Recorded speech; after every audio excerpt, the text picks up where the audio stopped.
Team যদি ধরেন খুলনা টিমের আজকে ওদের লেফটি ব্যাটসম্যানও বেশি ছিল।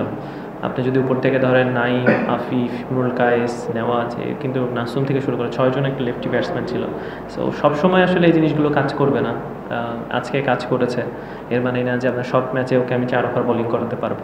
জিসানের হাতে বল তুলে দিব নাকি অহিনের হাতে নাকি আমি শফিউলের হাতে? ডেফিনেটলি সে 10 বছর ধরে ন্যাশনাল টিমে খেলছে, তার হাতে বলটা দেওয়াটাই আমার জন্য সবথেকে বেস্ট অপশন হবে। এক্সপেরিয়েন্স এবং আপকামিং মানে সে ইমপ্রুভ করতে চাচ্ছে যে না আমি এখনও খেলতে চাই।